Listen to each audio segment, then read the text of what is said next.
आणि आता एक महत्त्वाची बातमी बघूयात।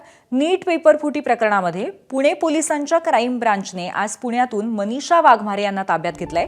कात्रज परिसरातील गंगा ओशन पार्क सोसायटीमधून आज सकाळी सुमारे 10 वाजण्याच्या सुमारास ही कारवाई करण्यात आली आहे। मनीषा वाघमारे या पुण्यात ब्युटी पार्लर चालवत असल्याची पोलिसांनी माहिती दिली आहे।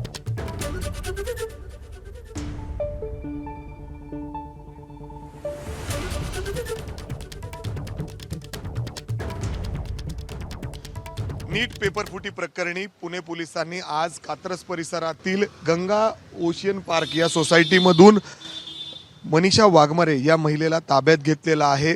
पोलिसांना या महिलेवर संशय होता, काही पुरावे या ठिकाणी मिळाले होते आणि त्यानंतर पोलिसांचं एक पथक या ठिकाणी आज सकाळी दाखल झालं आणि मनीषा वाघमारे यांना ताब्यात घेतलेलं आहे। खरं तर ते पुण्यामध्ये एक ब्युटी पार्लर चालवतात, मात्र जे नीट पेपर फुटी प्रकरणी आहे त्याच्यामध्ये त्यांचा काही रोल आहे का याच्यावर पोलिसांना संशय होता।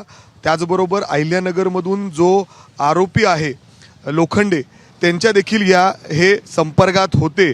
काही व्हॉट्सअप चॅट असेल, काही आर्थिक देवाणघेवाण असेल आणि त्याचबरोबर व्हॉट्सअप कॉलिंग देखील या ठिकाणी झालेलं आहे आणि त्यामुळं पोलिसांना संशय होता। चौकशीसाठी त्यांना त्या ठिकाणी बोलवण्यात आलं।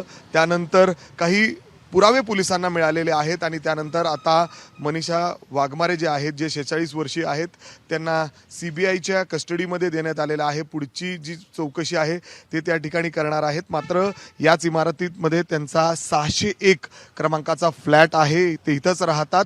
याचे आणखीन काही धागेदोरे पुण्यामध्ये आहेत का याचा देखील सखोल तपास पुणे पोलीस करतायत आणि त्याचबरोबर CBI देखील या ठिकाणी आता तपास करताना दिसत आहे। कॅमेरामॅन राजेश बिडकर सह मी मिकी घई, ABP माझा पुणे।